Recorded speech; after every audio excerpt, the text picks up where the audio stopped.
My name is Eamon Calder. I was 69 years old, a retired power line superintendent from St. Paul, Minnesota. And until that night, I still believed the worst thing that had ever happened to me was losing my wife in a highway accident 10 months earlier. The night my driver refused to turn into my street, I thought he had made a mistake.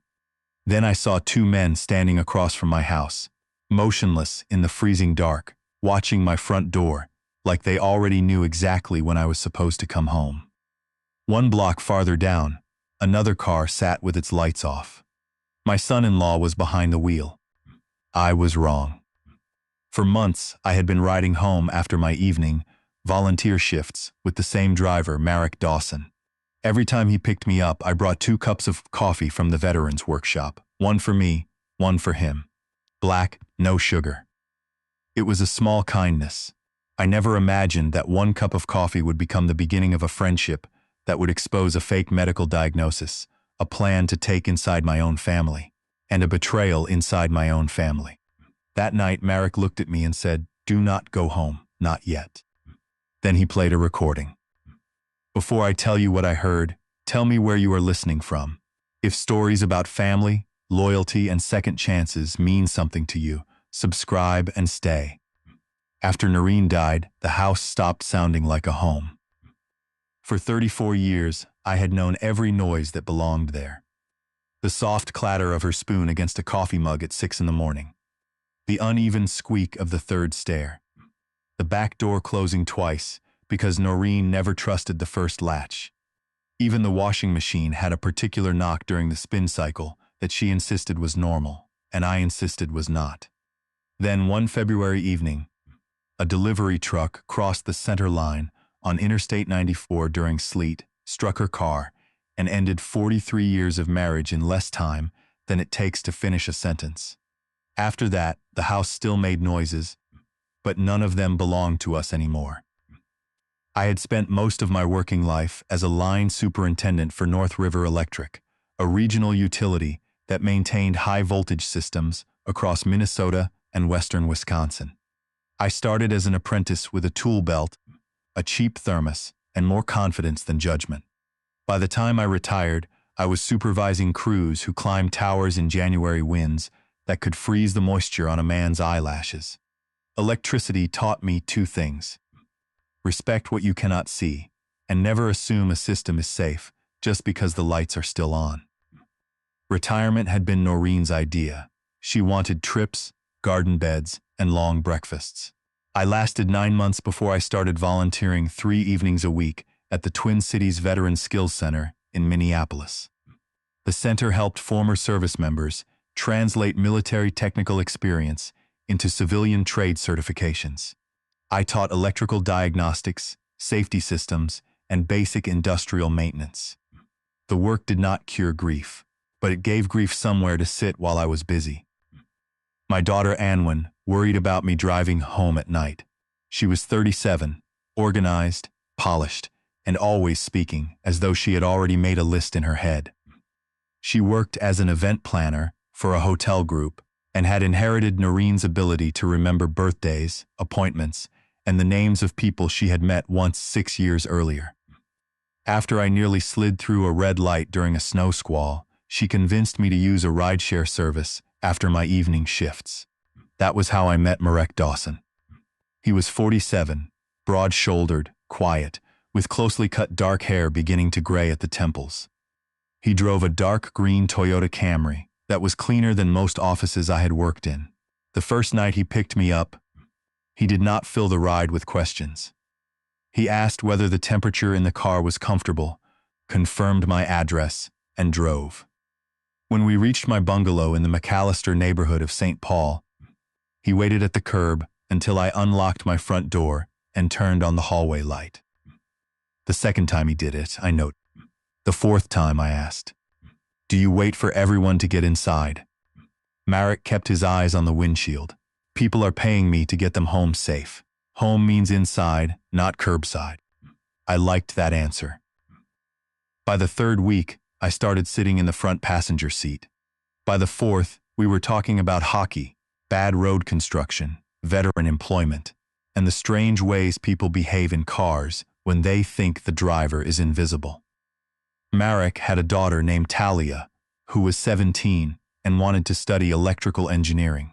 She had already taken calculus and was building a small solar battery system for a school competition. "She is smarter than I was at 17, Marek said one night. "That is what every good parent hopes." He gave me a side glance. "You have kids?" "One daughter." "Close?" I hesitated. I thought so. At that point, I did not understand why the answer came out that way. The coffee started in December. The Veterans Center had a small kitchen with an industrial coffee maker that produced a drink strong enough to remove paint. Marek always kept a paper cup in his holder during the coldest nights. One Thursday, I poured 2 cups before leaving. I carried them through the side entrance while snow moved sideways under the parking lot lamps. When Marek pulled up, I opened the door and handed one to him. "For you." He stared at the cup. "What is this?" "Coffee." "I can see that." "Then we are making progress." He laughed. It was the first time I heard him laugh without restraint. He took a sip. "Black. No sugar." "How did you know?" "You have been driving me home for a month. I pay attention." Marek looked down at the cup again, and something in his expression changed. Not gratitude exactly, more like surprise that someone had noticed him. From then on, coffee became routine. Tuesday, Thursday, Saturday. 2 cups. Sometimes the Veterans Center coffee. Sometimes I stopped at a small shop near the building if I had time. Marek never asked for it. I never forgot. Around the same time, Anwen began visiting more often. At first I was grateful. She brought groceries, replaced a burned porch bulb before I could get to it, and sat with me at the kitchen table, while I pretended I was adjusting to life without her mother. Her husband, Bram Huxley, rarely came inside. He would wait in his SUV, scrolling on his phone. Bram worked in private mortgage brokerage and always seemed to be moving money from one opportunity to another. He had charm when he wanted something and impatience when he did not. One Sunday, Anwen asked whether I had updated my beneficiaries after Noreen's death. I looked up from the newspaper. "Why?" "No reason. I just want everything organized." "Everything is organized." She smiled. "You always say that." 2 weeks later, she asked whether the house was still in my name alone. Then she asked about my retirement accounts. Then she asked whether I had ever considered granting her financial power of attorney in case something happened. Each question by itself was reasonable. Together, they began to sound like someone measuring a room before moving the furniture. I told myself not to be suspicious. Anwen had lost her mother too. Maybe paperwork made grief easier for her. Maybe controlling details gave her a sense of safety. Then she began talking about my memory. "You called me Noreen last Sunday," she said one afternoon. I frowned. I did not. "You did, Dad." "I would remember that."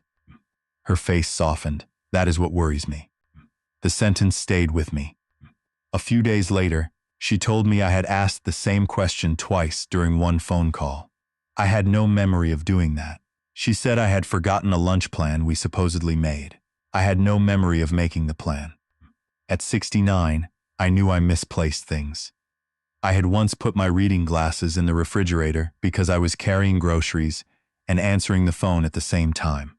Noreen had laughed for 10 minutes, but this felt different. Not the forgetting, the uncertainty. I started checking myself. I wrote down appointments. I repeated conversations in my head. I tested whether I remembered what I had taught at the Veterans Center. I could still trace a control circuit from memory. I could still explain 3-phase power to a room full of students without notes.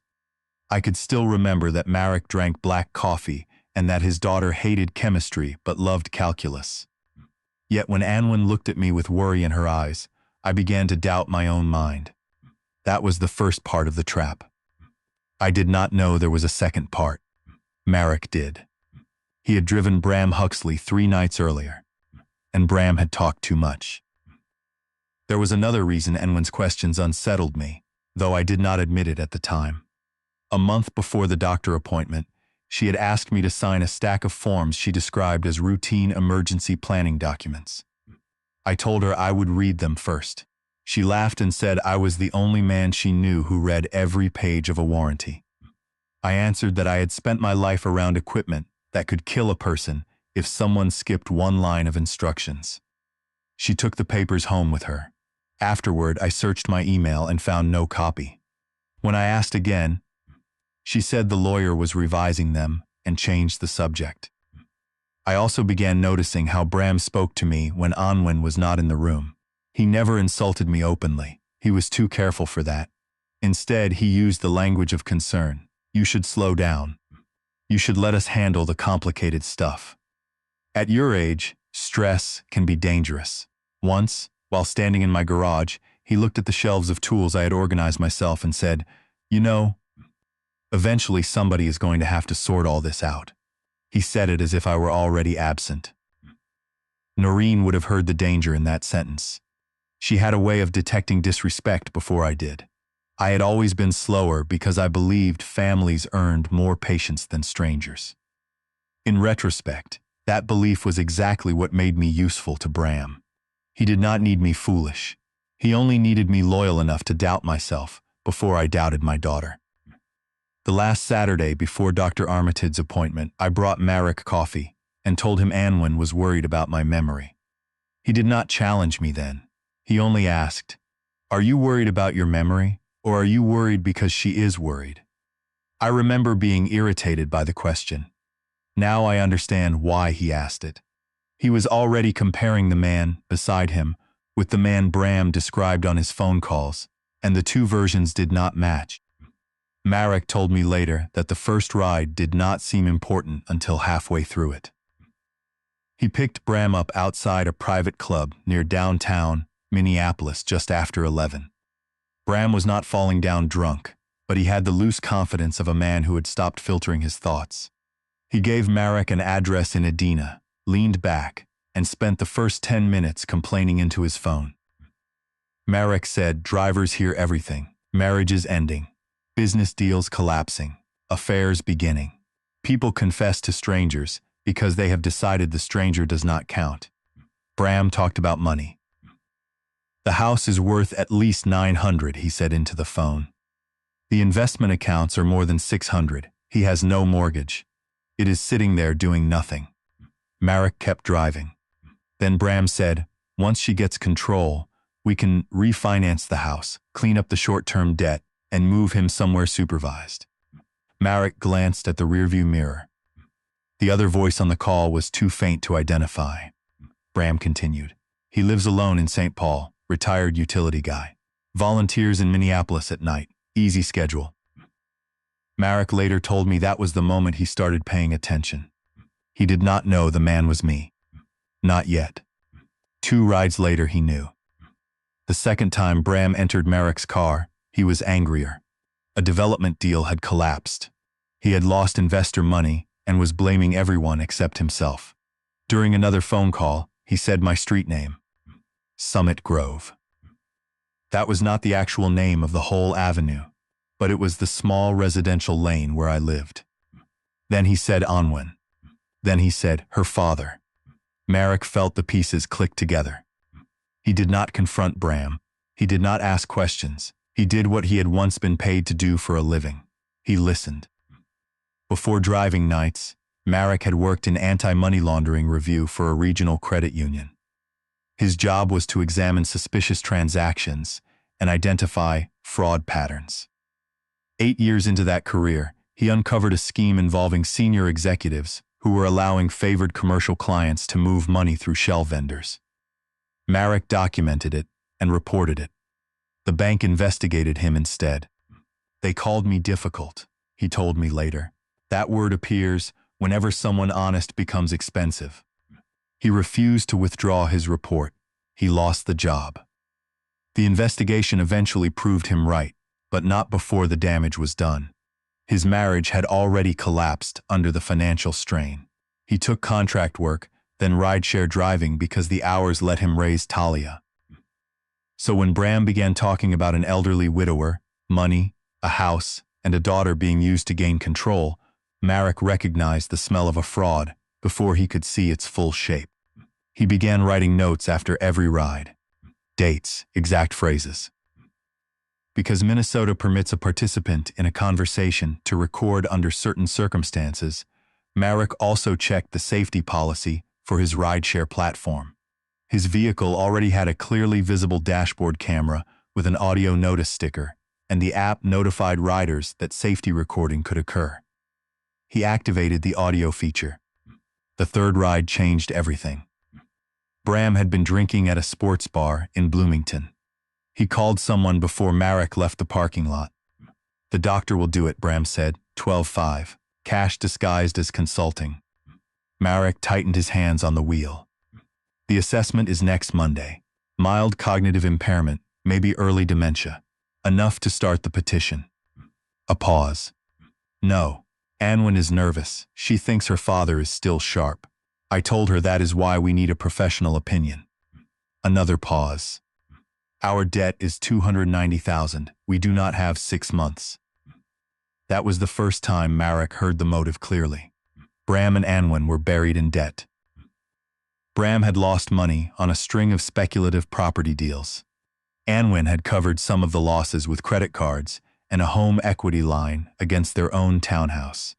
They had hidden the scale of the problem from me.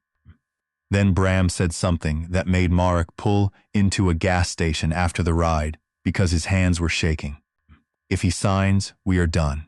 If he does not, we use the guardianship route. Either way, the old man stops controlling the money."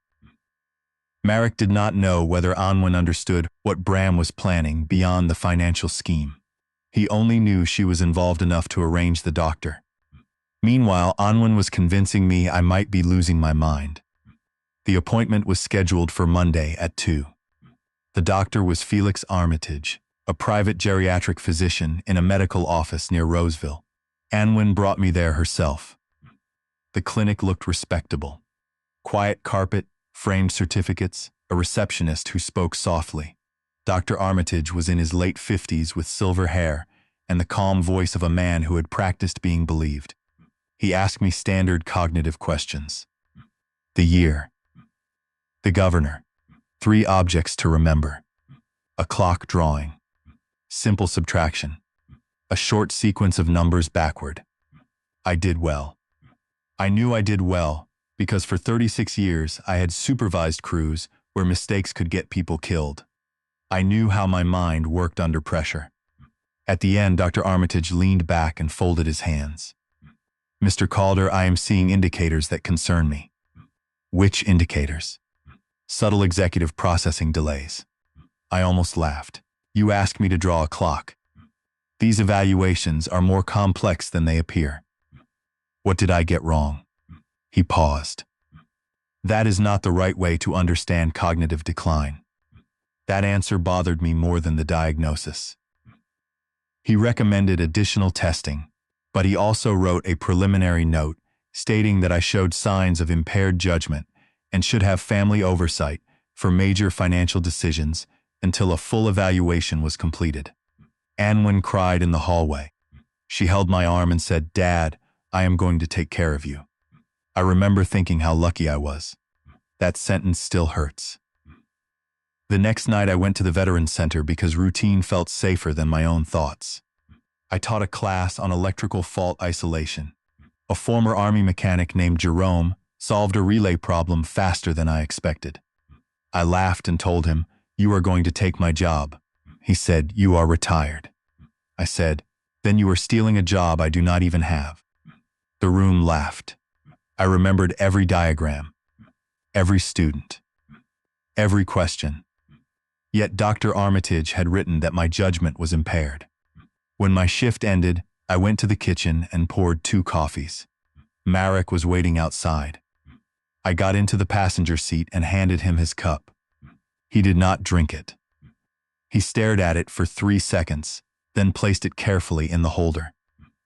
"What happened?" he asked. I looked at him. "Why do you think something happened?"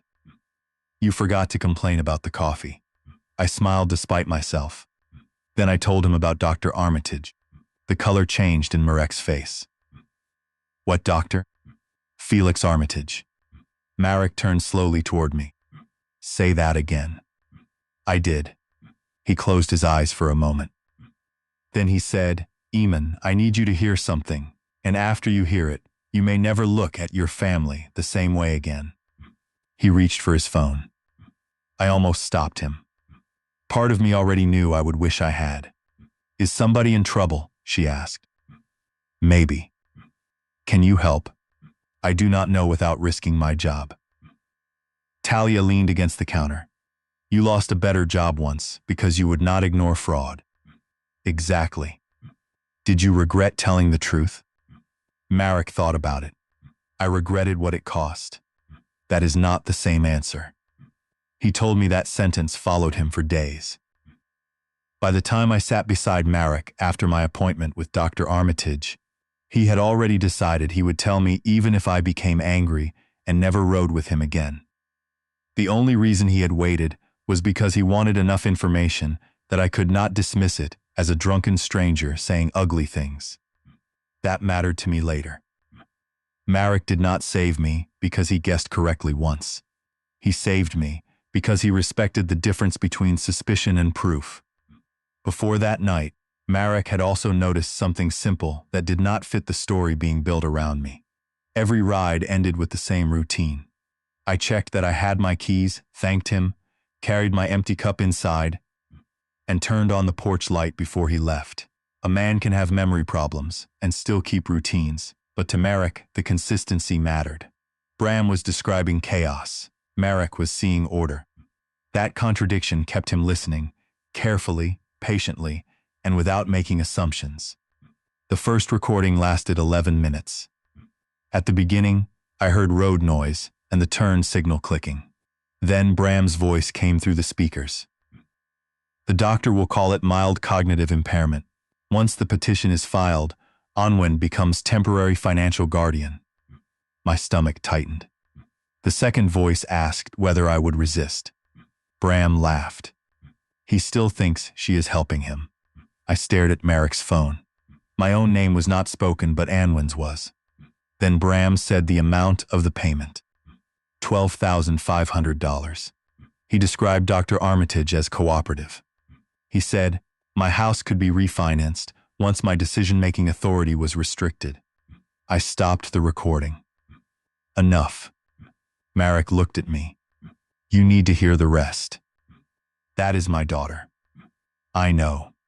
You do not understand. His voice softened. I understand more than you think. I opened the car door. For 1 second, I was ready to walk into the cold and never hear another word. Then I remembered Anwin telling me I had called her by her mother's name. I remembered the lunch plan I could not remember making. I remembered Dr. Armitage refusing to tell me what I had actually gotten wrong. I closed the door. Play it. The second recording was worse. Bram described the debt. $290,000 spread across failed property investments, personal loans, and credit cards. He had borrowed against assets he did not have. Several creditors were threatening lawsuits. Then came the sentence that broke something inside me. Onwin keeps saying she only wants temporary control. Fine. Let her call it temporary. Once the house is pledged, temporary is enough. I covered my mouth. Marek stopped the audio. She may not know everything, he said. She knows enough. I am sorry. I turned toward the window. The Veterans Center parking lot was nearly empty. Snow moved across the asphalt in thin silver lines. Somewhere near the entrance, a maintenance worker was dragging a bag of trash toward a dumpster. Normal life continued while mine quietly came apart. Marek had one more recording. He hesitated before playing it. This one is different. How? Bram was not talking about paperwork. I looked at him. Play it. The voice coming from the phone was sober. That frightened me more. Bram was confirming a schedule with someone. Tuesday he volunteers until 10:30, usually home by 11:15. My hands went cold. 2 men will be there. A faint voice responded. Bram said, the goal is the signature. No noise, no public mess. If he refuses, make the scene look like a medical emergency. Marek stopped the recording before I could hear more. I stared at him. What does that mean? It means you do not go home tonight. Tonight is Tuesday. Yes. My body moved before my thoughts did. I grabbed the door handle. I need to call Anwen. Marek caught my wrist, not hard, but enough to stop me. Do not.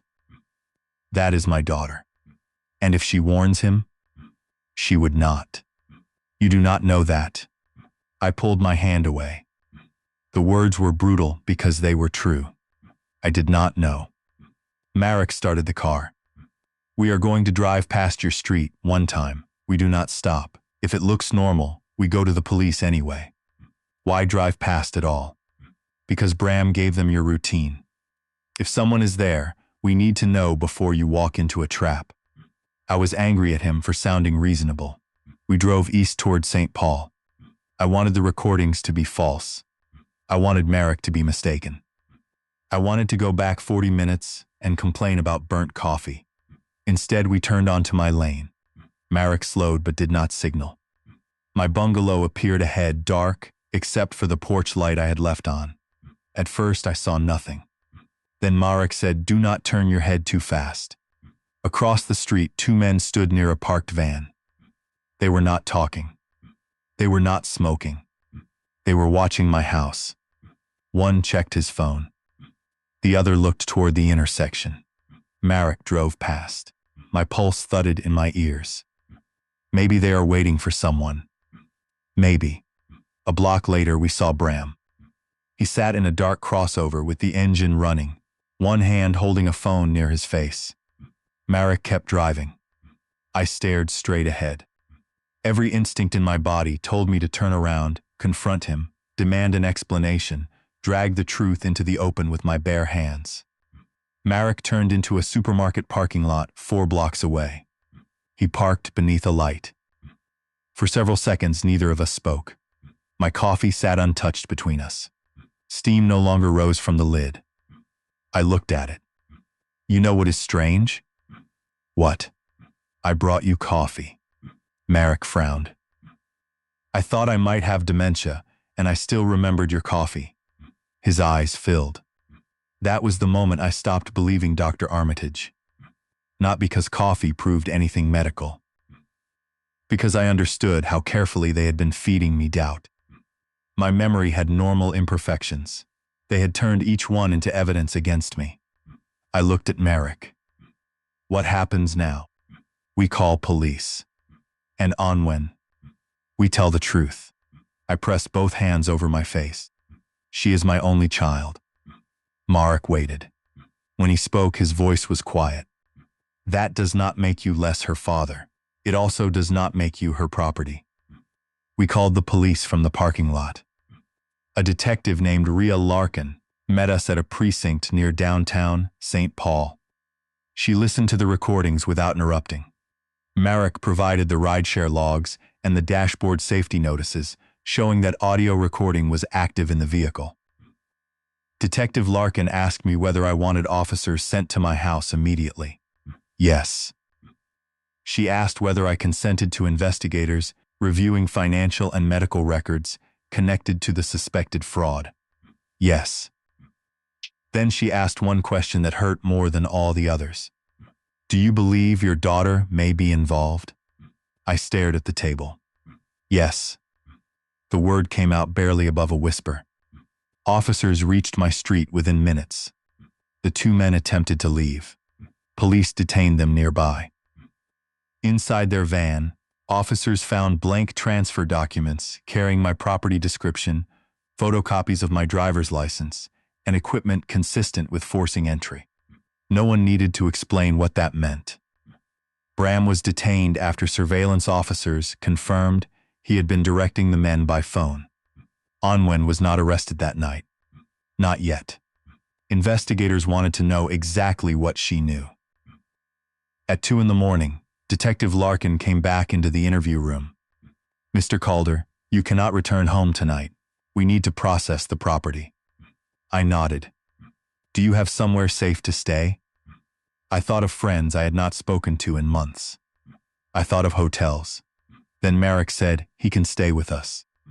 I looked at him. "You have a daughter." "Yes.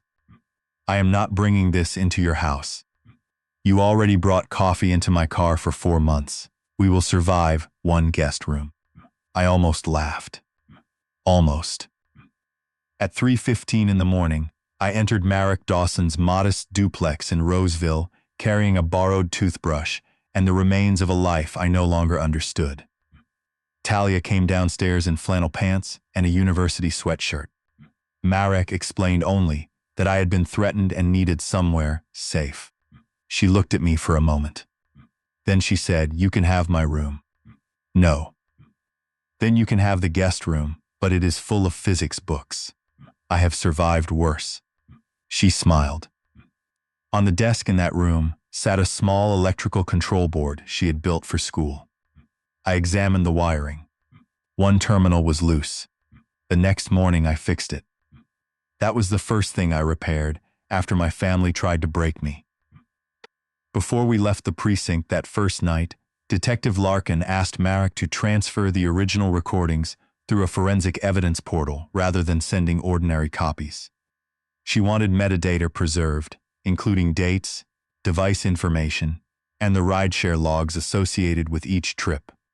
Marek handed over his phone without argument. "You understand we may keep this for a while," she told him.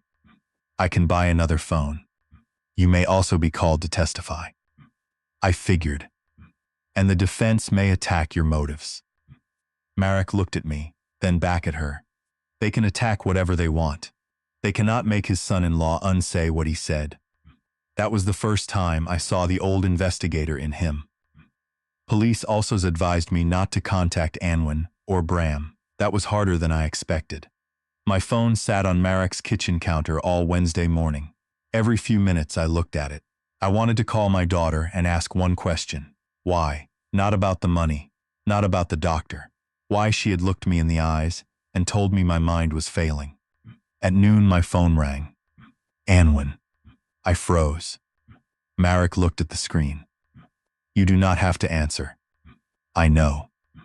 I answered. "Dad, where are you?" Her voice sounded frightened. "I am safe." "What does that mean?" "The police came to our house. They took Bram. They asked me questions. What is happening?" I closed my eyes. "You tell me." Silence. Then she whispered, "Dad, please."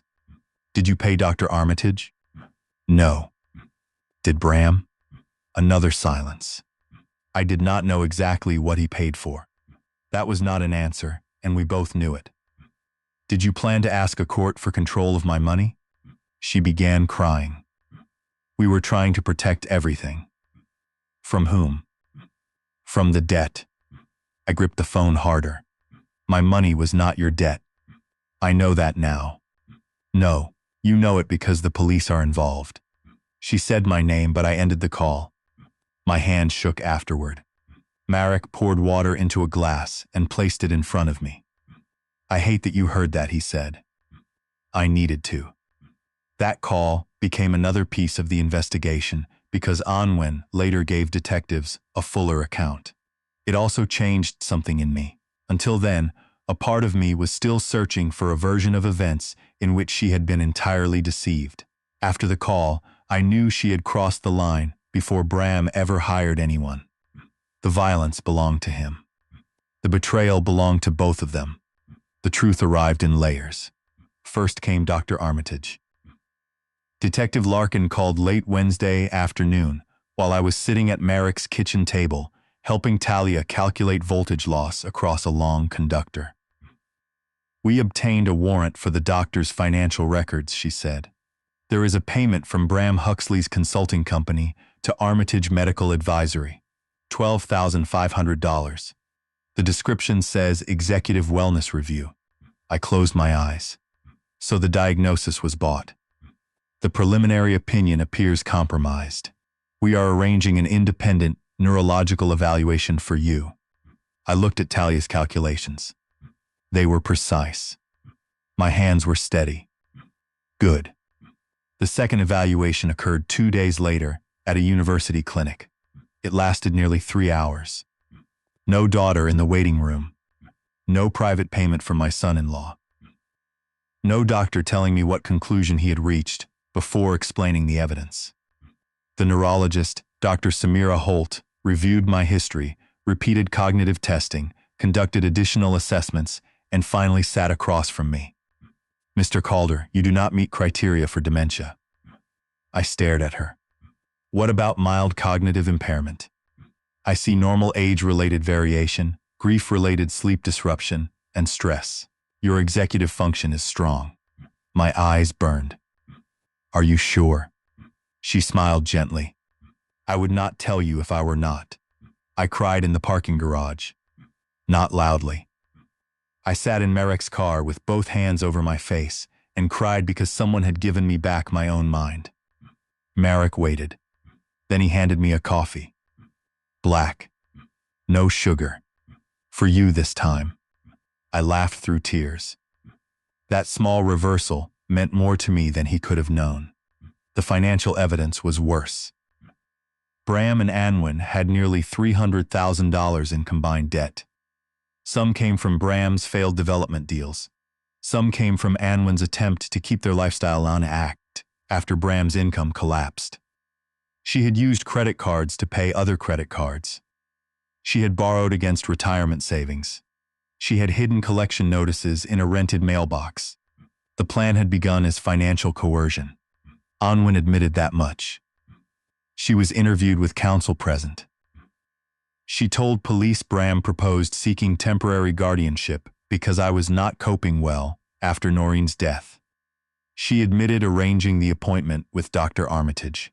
She admitted she knew the doctor had been paid a consulting fee, though she claimed Bram told her it was for expedited evaluation. Investigators found text messages that proved she knew more. One message from Anwin read, "If Dad refuses, we need the court order before the lenders move." Another said, "Once I control the accounts, we can fix this and no one has to know." But when detectives showed her Bram's recordings about the 2 hired men, she became physically ill. She had not known. That did not make her innocent. It made the betrayal more complicated. Bram had been willing to use her too. He needed her relationship with me, her signature, her credibility, her tears in the doctor's office. When she hesitated, he pushed. When she asked whether the plan was legal, he told her everything would be temporary. When she asked what would happen if I fought, he told her he would handle it.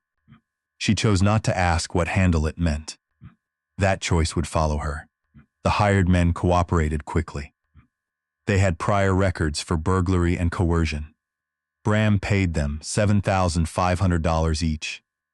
Their assignment was to confront me after I returned from volunteering, produce a set of transfer documents, and force me to sign. They claimed Bram told them not to cause permanent injury unless I resisted. Detective Larkin did not soften the language when she told me. He was prepared for escalation. I stared at the floor. What would have happened if Marek had turned into my driveway? She did not answer immediately. "You would have walked into a dangerous situation." That was enough. A week later, investigators searched Bram and Anwin's townhouse. They found drafts of guardianship petitions, spreadsheets estimating the value of my house, and a document projecting how much money could be borrowed against it once I was declared unable to manage my finances. There was also a list.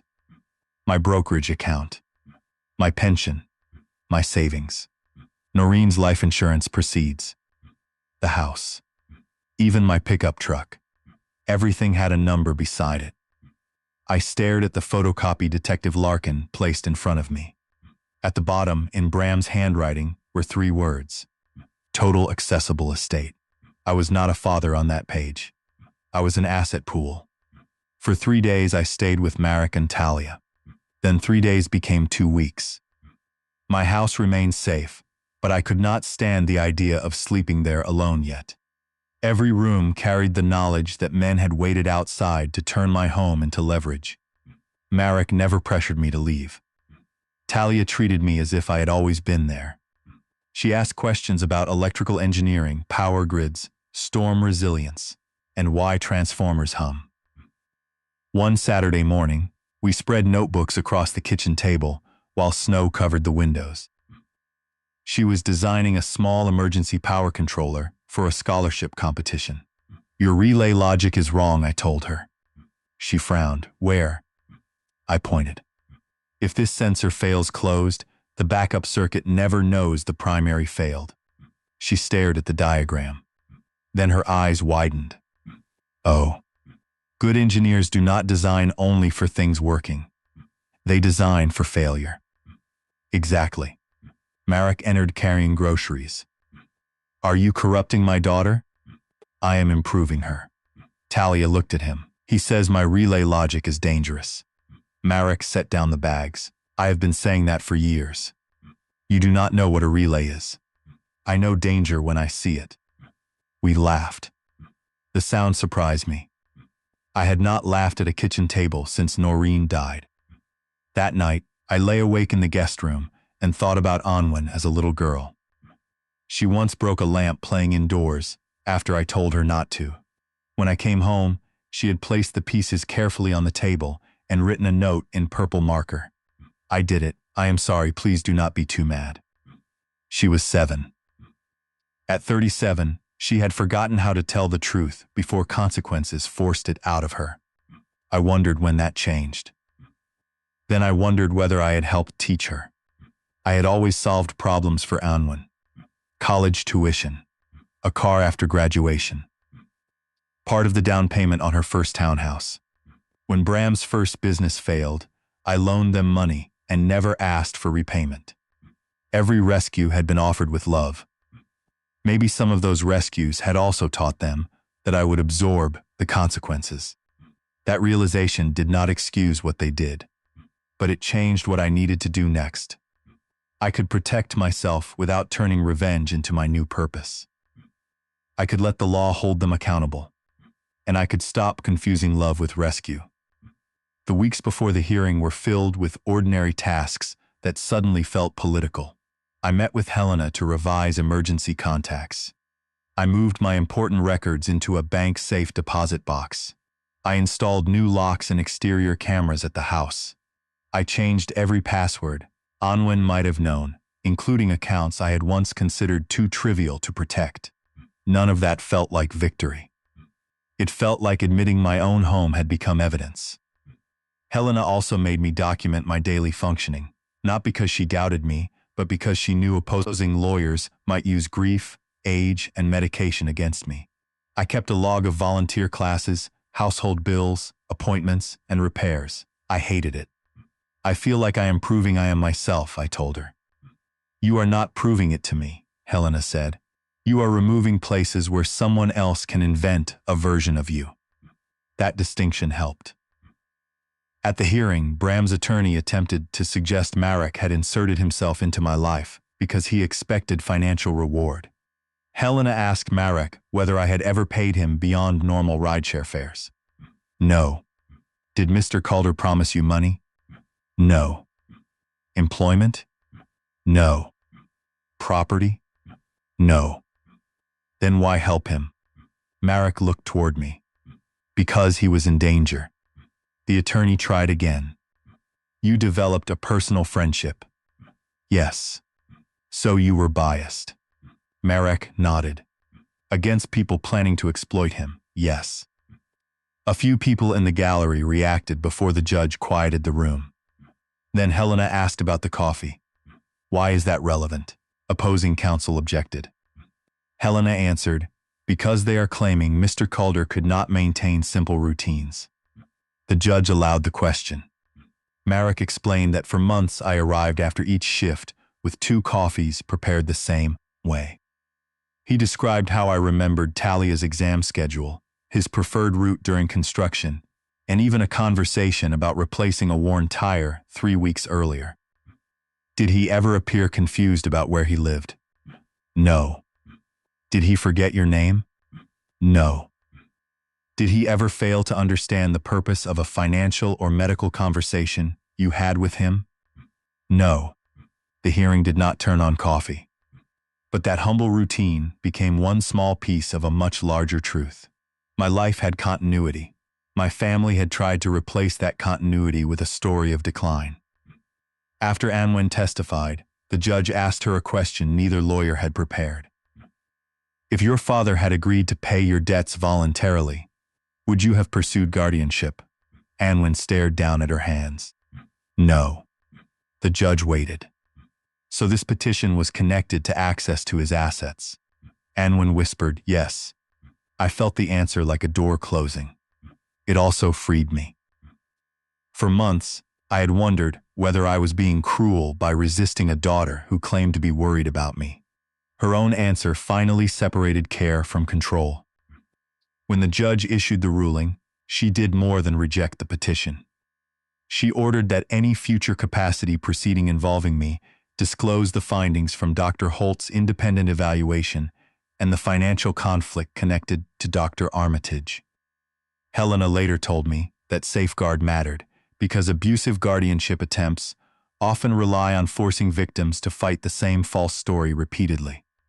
I walked out of the courtroom legally unchanged. But emotionally, I was not the same man who had entered. The first major hearing was not the criminal trial. It was the guardianship preceding Bram and Anwen had already begun preparing before their plan collapsed. Their attorney tried to withdraw it after the arrests, but my lawyer, Helena Voss, advised us to ask the court for a formal declaration that the petition had been based on compromised medical evidence. She wanted the record clean. More importantly, she wanted any future attempt to question my capacity to start from facts rather than manipulation. The hearing took place 6 weeks after the night Marek drove past my house. I wore a charcoal suit Noreen had chosen for our 40th anniversary dinner. Marek sat behind me. Talia had school and sent a message that morning. Do not let stupid people rewrite your brain. I laughed when I read it. Helena saw me smiling. Good news. Teenage legal advice. Usually dangerous. This one is excellent. Anwen entered with her own lawyer. Bram was being held pending criminal proceedings and appeared by video for limited testimony related to the guardianship documents. I had not seen Anwen since the police investigation began. She looked smaller. Not physically. Something in the way she carried herself had collapsed. She sat across the room and did not look at me. The court first heard from Dr. Samira Holt, the independent neurologist. She explained the testing. She described my grief, sleep disruption, and stress. Then she said clearly, Mr. Calder demonstrates intact executive function, intact memory for daily living, and full capacity to manage personal and financial affairs. Helena asked, did you find evidence supporting the prior claim of early dementia? No. Could the earlier preliminary opinion have been reasonably reached from the testing described in Dr. Armitage's notes? Dr. Holt paused. Not from the objective scores recorded. The judge looked up. That sentence changed the room. Then came Dr. Armitage. His medical license had already been temporarily suspended. He appeared under an agreement requiring truthful testimony in exchange for prosecutors considering his cooperation. He admitted Bram paid him. He admitted he had written his preliminary opinion before completing the evaluation. He admitted Anwen had provided a list of concerning incidents before my appointment. Helena handed him the list. Did you independently verify any of these incidents? No. Did you ask Mr. Calder whether grief or sleep deprivation might explain occasional forgetfulness? Not adequately. Did you tell him he was showing signs of cognitive decline despite his test scores falling within normal range? Yes. I watched Anwen close her eyes. Then Marek testified. He described our rides. The coffee. My volunteer work. His background in financial compliance. The repeated rides with Bram. He did not present himself as a hero. He simply described what he heard and why he began documenting it. Helena asked him, Why did you become concerned about Mr. Calder's cognitive condition? Marek almost smiled. Because the man remembered every electrical problem his students brought him, remembered my daughter's engineering interests, remembered the route home, and remembered exactly how I take coffee. His family was telling him he could not trust his mind. What I saw was a grieving man whose mind worked fine. Anwen finally looked at me. Her face crumpled. Then the audio played. Not the violent section. Only Bram discussing the financial plan and the doctor. His voice filled the courtroom. Once she gets control, we refinance the house. Anwen lowered her head. The judge asked whether she wished to testify. Her attorney whispered to her. She stood. Her voice shook. Yes. She admitted the debt. She admitted she was afraid. She admitted that after losing her mother, she began believing my house and savings would eventually be hers anyway. The sentence stunned me. Eventually be mine. She said Bram convinced her they were only borrowing against an inheritance that would come later. Helena asked, "Did your father ever tell you the house was yours?" No. Did he ever authorize you to pledge his assets? No. Did he ever ask to be placed under guardianship? No. Then, what made you believe his property was available to solve your debt? Anwen began crying. I do not know. Helena waited. Anwen whispered, because I stopped thinking of it as his. The courtroom went silent. That answer was more honest than anything she had said for months. I did not feel victorious. I felt old. The judge denied the guardianship petition with prejudice based on the evidence presented and issued findings that I remained fully competent. The ruling also documented that the prior medical opinion was compromised by undisclosed financial influence. Outside the courtroom, Anwen asked to speak with me. Helena looked at me. You do not have to. I know. We stood in a quiet hallway. Anwen kept several feet between us. Dad. I waited. I did not know about the men. I believe that. Relief crossed her face. Then I continued. But you knew about the lie. She looked down. Yes. You knew the doctor was being paid. I told myself it was a consulting fee. You knew you wanted control of my accounts. Her voice broke. Yes. You made me believe my own mind was failing. She covered her mouth. I am sorry. I looked at my daughter and realized apology was not the same as restoration. I love you. She looked up. I love you too. But I do not trust you. The words hurt both of us. I let them. You will not manage my money. You will not have access to my house. You will not make medical decisions for me. She nodded, crying. And I will not pay your debts. Her shoulders shook. I know. No, you are hearing me. I need you to understand. I spent your whole life protecting you from consequences. I thought that was what a father did. I was wrong. She wiped her face. What happens now? You tell the truth to the criminal court. You accept whatever follows. And if there is anything left between us afterward, we build it slowly. She whispered. Will you ever forgive me? I looked toward the courtroom doors. I do not know. It was the most honest answer I had. For several months after the hearing, I became angry at things that had nothing to do with Anwen. A cashier who asked whether I needed help using the card reader. A pharmacy employee who spoke too slowly. A young volunteer who offered to carry a box for me. Every gesture of assistance felt like an accusation that I was weak. Harold, one of the Veterans Center volunteers, finally confronted me. He watched me snap at a 23-year-old former medic who tried to move a heavy battery from a shelf. When the young man walked away, Harold said, "You planning to punish everybody for what your daughter did?" I stared at him. That is not what I am doing. It is exactly what you are doing. Harold was 79 and had no fear of my temper. You got people who care about you, he said. Do not make them prove they are not criminals every time they offer a hand. I hated him for about 10 minutes. Then I apologized to the young medic. That conversation became part of my recovery. Boundaries are necessary after betrayal, but suspicion can become its own prison. I had to learn the difference between protecting myself and refusing to need anyone. Marek helped with that without ever giving it a name. He did not take over my finances. He did not ask for passwords. He did not make decisions for me. When I wanted advice, he gave it. When I did not, he let me make mistakes. One evening, I was replacing a porch light and insisted I could reach it without moving the ladder. Marek stood below. "You are leaning too far. I spent 30 years on ladders. Then you should know better. I know exactly where my center of gravity is.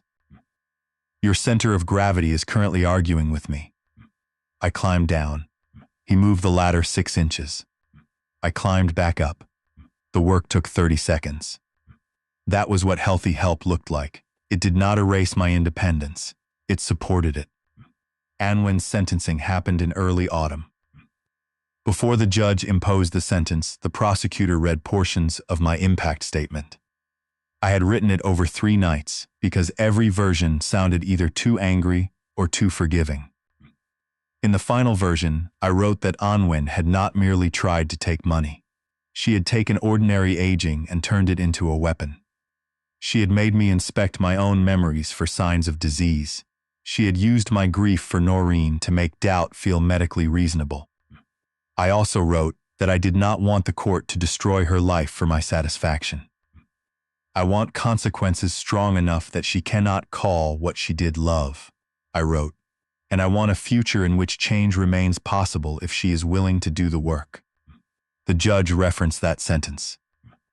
After court, Helena asked whether I regretted asking for anything less than the maximum punishment. No. Why? Because I want accountability. I do not need vengeance to prove I was hurt. That was the difference I had been trying to understand. Bram never wrote to me. Anwen did. Her first letter arrived 5 weeks after sentencing. I recognized her handwriting. Before I saw the return address, I placed it unopened in a drawer. The second went beside it. The third, too. Marek never told me to read them. Talia did. "Maybe they are terrible," she said. "That is your argument. Then you can throw them away with evidence." I looked at her. "You are very annoying. I am studying engineering. We call it persistence." The first letter contained no excuses. That surprised me. Anwen wrote about how Bram had normalized the idea that my assets were family resources. She admitted she had wanted to believe him because it converted her debt into a temporary problem, instead of proof that she had made years of bad choices. She wrote, "I kept telling myself you would still have enough. I never asked why I believed I had the right to decide what was enough for you." I read that line 4 times.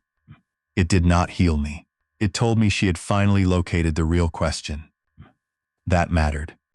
The criminal cases did not resolve quickly. Real life rarely moves at the speed of stories. Bram's attorneys challenged the recordings, the search warrants, and the statements made by the 2 men who had waited outside my house. The court reviewed the rideshare safety notices, Marek's recording practices, and the circumstances under which the evidence had been gathered. Months passed before the major charges were resolved. Bram eventually pleaded guilty to conspiracy to commit financial exploitation, attempted coercion, and solicitation of serious harm. The exact sentence mattered less to me than the fact that the record finally said what he had done without euphemism. He had tried to convert my grief into vulnerability. He had tried to convert my daughter into access. He had tried to convert my home into collateral. And when paperwork seemed too slow, he had hired men to make resistance dangerous. He received a lengthy prison sentence. Dr. Armitage pleaded guilty to fraud-related offenses and professional misconduct connected to several cases, not only mine. Investigators discovered other families who had paid him for biased capacity assessments. His license was revoked. The 2 hired men received prison terms under negotiated pleas after cooperating. Anwen's case was different. She had not known about Bram's violent plan, but she had participated in the financial scheme. She had supplied false memory incidents, arranged the compromised evaluation, and prepared to seek control of my property. She pleaded guilty to conspiracy to commit financial exploitation and filing false information in a guardianship proceeding. Because she cooperated early, after learning the full extent of Bram's plan, had no prior record, and agreed to restitution, the court imposed a shorter custodial sentence, followed by supervised release and financial restrictions. At sentencing, she asked permission to speak. I sat beside Marek. Anwin stood facing the judge. I told myself I was borrowing from my future inheritance, she said. That sentence allowed me to stop seeing my father as a person. I treated his grief as evidence. I treated his house as money. I treated his trust as paperwork. My husband pushed the plan, but I chose to participate. She turned toward me. Dad, I am not asking you to forgive me today. I am asking the court to make sure I cannot hide from what I did. I cried quietly. So did she. Justice is strange. You imagine it will feel like balance returning. Sometimes it only gives names to the damage. Afterward, Marek drove me home. We stopped for coffee. I bought 2. When I handed him his, he shook his head. You know you do not have to keep doing this. I know. Then why? Because you still take it black. He smiled. For the first time in nearly a year, I slept in my own house without checking the front lock 4 times. The next morning, I changed my estate plan. Not out of revenge. Out of clarity. My house would not automatically pass to Anwin. A portion of my estate would fund scholarships for veterans entering electrical trades. Another portion would support a scholarship for students from single-parent households pursuing engineering. Talia's name was not written into a personal fortune. I did not want to replace one unhealthy dependency with another. Instead, I created an education trust with clear limits and independent administration. Marek protested when I told him. You are not paying for my daughter's future. I am not. That sounds exactly like what you are doing. I am funding education for young people who have earned it. Talia is eligible to apply. She is not guaranteed anything. He stared at me. You planned that wording. I worked with lawyers. I hate lawyers. That is because they use complete sentences. He laughed. 6 months later, Talia won the first scholarship. Not because I chose her. Because an independent committee ranked her project first. Her emergency power controller had evolved into a prototype designed for small community shelters during grid outages. She had fixed the relay flaw. At the award dinner, she walked to the microphone in a navy dress and looked directly at me. I learned that good systems are designed for failure, she said. You do not assume nothing bad will happen. You build so people stay safe when it does. Marek looked at me. I had to stare at the table for a moment. The same lesson had become the story of my life. 1 year after the night outside my house, I returned to regular volunteering at the Veterans Center. Marek no longer drove full-time. The director hired him to manage transportation and safety coordination after hearing how carefully he had documented the threats in my case. He still drove occasional evening shifts because he said being on the road helped him think. Talia entered the University of Minnesota engineering program. I became an unofficial nuisance to her professors. At least, that was what she claimed. Anwin wrote to me every month. At first, I left the letters unopened. Then one Sunday, I read one. She did not ask for money. She did not ask me to speak to the court. She wrote about a financial accountability class. She wrote about Noreen. She wrote about how ashamed she was that after her mother died, she had responded to fear by trying to control the one parent she had left. At the end, she wrote, I used your love as evidence that you would eventually forgive anything. I understand now that love should have made me more careful with you, not less. I folded the letter. For 3 days, I thought about answering. Finally, I wrote 6 words. I read this, keep doing the work. That was all. It was not forgiveness, but it was a door unlocked 1 inch. There was one more change I never expected. Marek eventually returned to investigative work, but not for a bank. A nonprofit legal clinic that handled elder fraud cases hired him as an intake investigator. His rideshare years had taught him how often vulnerable people reveal danger indirectly. A worried neighbor, a pharmacy employee, a driver, a barber. Someone notices a pattern before the victim can name it. On his first week, he called me after work. "You know what my supervisor said?" "What?" "She said I pay attention too much." That sounds familiar. This time they meant it as a compliment. I smiled for the rest of the evening. His return to that kind of work mattered to me because the night he protected me did not only change my life. It gave him back part of himself. 3 years earlier, telling the truth had cost him a career. This time, the same instinct opened a new door. Ticia said that was why she wanted to keep the old coffee cup from the night we first met. "It is paper," Marek told her. "It is history. It is trash." She washed the reusable sleeve, wrote the date on it, and pinned it above her desk. I understood her. Objects become symbols because of what we survive around them. The Veteran Scholarship Fund changed more than Talia's future. Within 2 years, it supported 14 students entering electrical, welding, and industrial maintenance programs. Some were veterans. Some were children of veterans. One was a 38-year-old mother who had spent 12 years working grocery night shifts and wanted to become an electrician before her son finished high school.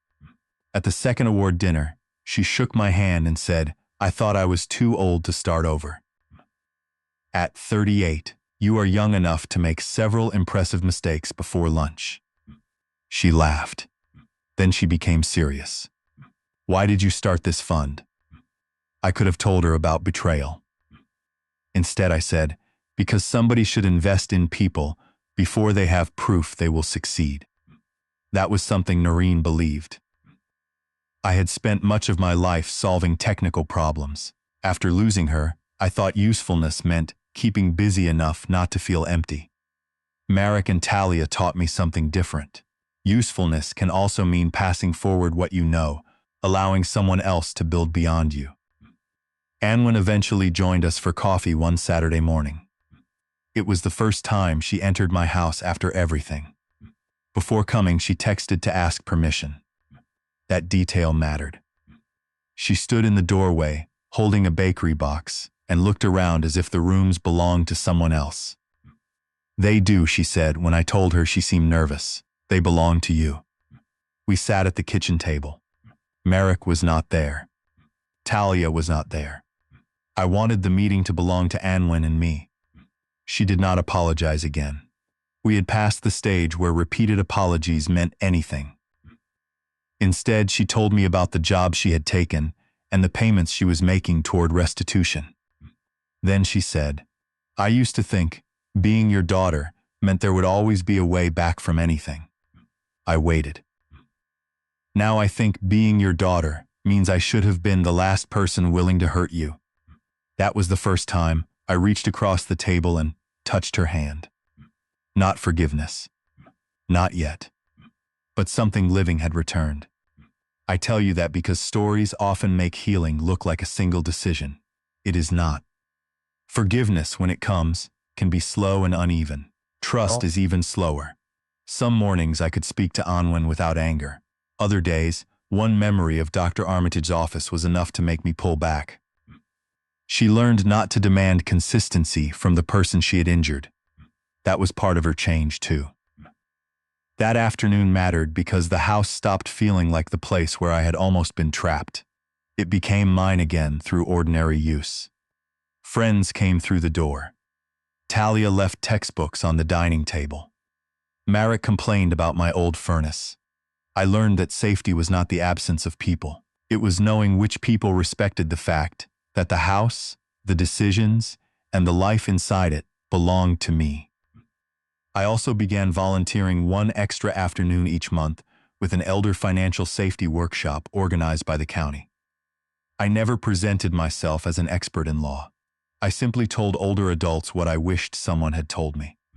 Do not sign under pressure. Get independent medical opinions. Keep your own copies. Let trusted people know when someone suddenly becomes interested in your assets. Most importantly, do not be embarrassed if manipulation worked on you. Intelligent people can be deceived when trust is the weapon. Every time I said that last sentence, I was also saying it to myself. 2 years after the night Marek drove past my house, I woke before sunrise to the smell of coffee. For most of my marriage, Noreen had always been the first one awake. After she died, mornings became the part of the day I hated most. They reminded me that the world could begin without asking whether I was ready. Now mornings were different. I walked into the kitchen and found Marek standing at the counter with 2 mugs. He had let himself in because he was helping me replace a damaged section of porch railing before we drove to the Veterans Center. I looked at the mugs. That is my job. You are 71. I can pour coffee. Your hand shakes. My hand does not shake. It shook yesterday. I was holding a drill on a ladder. Exactly. I took the mug. Black. No sugar. He had learned. Talia arrived 20 minutes later with a backpack, a laptop, and 3 pages of equations she wanted me to review. She was 19 now, halfway through her 2nd year in electrical engineering. She had grown more confident, but she still chewed the cap of her pen when a problem frustrated her. We sat at the kitchen table while pale winter light appeared beyond the windows. She showed me a design for a low-cost grid isolation controller. I pointed to a sensor path. What happens if this fails? She sighed. You always ask that. Because systems fail. People too. The words landed between us. Marek looked away. Talia immediately said sorry. No. I shook my head. You are right. People fail. That does not mean they are all beyond repair. But repair is not the same as pretending the damage never happened. Anwin had completed the custodial portion of her sentence several months earlier and was living in supervised housing. She worked at a non-profit thrift warehouse, attended financial counseling, and was prohibited from managing other people's funds. We had seen each other twice. The first meeting lasted 40 minutes. The second lasted almost 2 hours. She did not ask for access to my house. She did not ask about my will. She did not ask whether I had forgiven her. Instead, she brought one object, Noreen's recipe box. She had taken it after the funeral without telling me. I thought I should have something of Mom's, she said. She placed it on the table. I should have asked. I opened the lid. Inside were dozens of cards in Noreen's handwriting. Soup, bread, apple cake, coffee cake. One card had a brown stain across the corner. I remembered exactly when that happened. Anwin had been 9 and had spilled hot chocolate while helping Noreen bake. I looked at my daughter. You remember this? She smiled through tears. Mom made me rewrite the whole card because I cried. She said tears were not a cleaning product. Anwin laughed. So did I. For several minutes, we were simply father and daughter again. Then the past returned. It always did. I know I cannot ask you to trust me, she said. No. I know. I may never trust you the way I did. I understand. But I see what you are doing. She looked at me. What am I doing? Showing up without asking for something. Her face tightened. I am trying. I know. That was our progress. Not dramatic reconciliation. Not instant forgiveness. Presence. Consistency. Truth. The same things Marek had given me when he was still just a driver. The coffee ritual never disappeared. Every Tuesday evening, even after Marek stopped driving Rideshare full-time, he picked me up for the Veterans Center because we had fallen into the habit. I still brought 2 coffees. Sometimes he brought them first. We argued about whose turn it was. It was ridiculous. It mattered. One winter evening, as we pulled away from the center, I noticed Marek watching the rearview mirror. What? Nothing. You made the face. What face? The face you made the night you drove past my house. He smiled. I was thinking. About what? About 1 cup of coffee. I looked at him. He continued. You treated me like I mattered before you had any reason to need me. You mattered because you were driving me home. Most people do not see drivers that way. I looked out the window. Most people do not see a lot of things until they lose them. We drove quietly for a while. Then Marek said, You know I would have helped you even without the coffee. I know. But I remember it. So do I. There is another reason the coffee matters to me. For months after the case, people called Marek a hero. Reporters wanted photographs of us standing beside his car. A local station asked him to recreate the night he drove past my house. He refused every request that turned what happened into entertainment. I was doing my job, he said. You were doing much more than your job. Then let me keep it mine. I respected that. The only public event he agreed to attend was a small dinner at the Veterans Center when Talia received her scholarship. No cameras were invited. No speeches about heroism were planned. I handed Marek a paper cup before we sat down. He looked at it and laughed. You know there is actual coffee inside the building. I know. So why did you bring this? Tradition. He took the cup. That night, I understood that rituals can hold a life together after trust has been damaged. Not grand gestures, small reliable things. A ride at 10:30, a light left on, a call returned, a cup prepared the way someone likes it. Anwen began learning the same lesson in her own way. She stopped sending long letters about regret and started sending short messages she could actually keep. I will call Sunday at 4. Then she called Sunday at 4. I will send the restitution receipt Friday. Then it arrived Friday. Trust did not return because she sounded sorry. It returned in tiny amounts because her actions began matching her words. That was the only kind of repair I was willing to believe. That is the lesson I carry now. Big betrayals rarely begin with one enormous act. They begin when people stop seeing each other as human.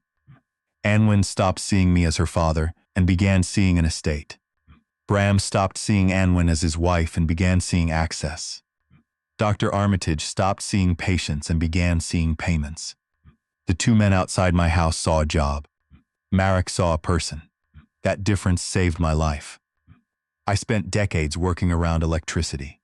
I knew that the most dangerous failures often happen where nobody is looking. A corroded connection inside a sealed cabinet. A damaged insulator high above the road. A loose terminal hidden behind a panel. Families are not so different. Pay attention to the small changes. A sudden obsession with your finances. Pressure to sign documents you do not understand. Someone repeatedly telling you that your memory cannot be trusted.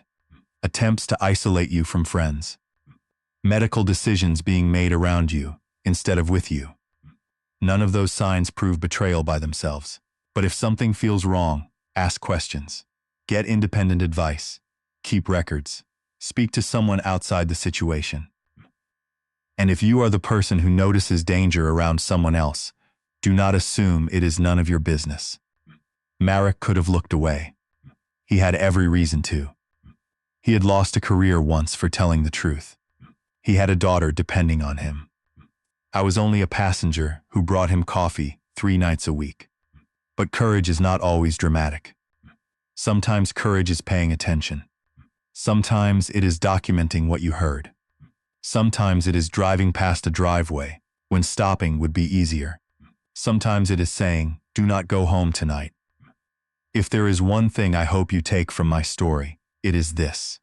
Love is not proved by what someone expects to inherit from you.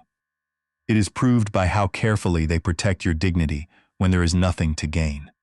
I still live in the same house. I still teach veterans 3 evenings a week.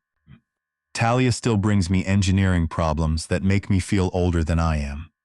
Marek still drinks his coffee black. And my relationship with Anwin is still being rebuilt one honest meeting at a time. I do not know exactly where that road ends. I no longer need to know. At 71, I have learned that a good life is not a structure you finish once and admire forever. You inspect it. You repair what can be repaired. You reinforce the weak places. And when something is too damaged to carry the same load again, you change the design. Thank you for staying with me until the end of this story. If it reminded you of someone who needs to hear that boundaries and love can exist at the same time, share it with them. And if you want more stories about fathers, families, betrayal, forgiveness, and the difficult work of rebuilding trust, please subscribe to the channel. Take care of the people who show up for you. And if somebody is driving you home through a cold night, bring them a coffee once in a while.